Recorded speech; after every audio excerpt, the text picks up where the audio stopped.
If a prospect says to you, I need to think about it, it's a trap. Don't fall for it. Hi, I'm Shawn Casemore, and I help sales professionals like you learn how to become top performers so that you can earn more money in less time. If that sounds good to you, make sure you click subscribe to the channel and also click on that little bell. You'll be notified each and every time I release a new video. Now, if you've ever heard that objection, I need to think about it. Not every time, but most times there's a trap. Most times the I need to think about it is really, you need to get out of my office. I need to get off this call. I want to step away from this meeting. Now, again, there could be many reasons for that. Maybe you're boring them to tears. It's possible, right? Maybe on the flip side, they've heard this before. You're telling them something they've heard from your competition, so there's nothing new for them. They're better off, at least in their mind, to do some more research on their own.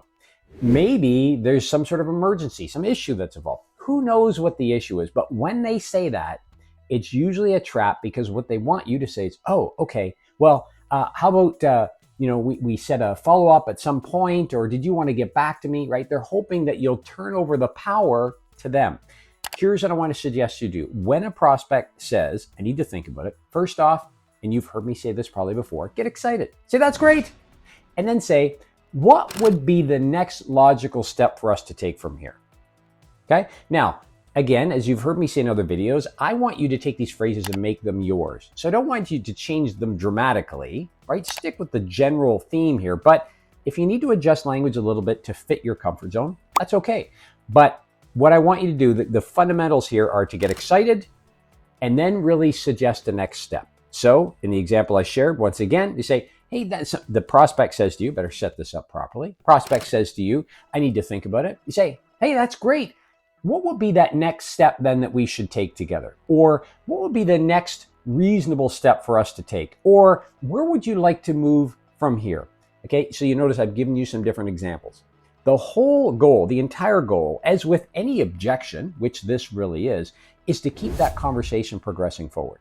So by asking open-ended questions, as I did, and I gave you several examples of, it really forces a prospect to open up. Now, who knows what they might say to you? They might say to you, you know what? I've heard this all before. I'm bored to tears. And if they tell you that it's probably the truth, that's an opportunity for you to say, well, let's talk about what is different. Maybe I didn't do the best job explaining this.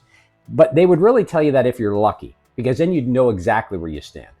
Chances are they don't want to hurt your feelings, right? We are all somewhat polite. So they're going to give you not much. But the open-ended question, especially if you just wait for their answer, don't get nervous and jump into it, you'll find you'll learn about what's going on and where they're at, which will then inform you as to what is the next reasonable step for me to take. So somebody says, let me think about it. Don't get excited, think you closed the sale and run out the door or hang up on the meeting. Show them your excitement. That's great. And then ask an open-ended question, like, what would be the next step you'd like to take in order to confirm what's actually going on so you know how to best respond.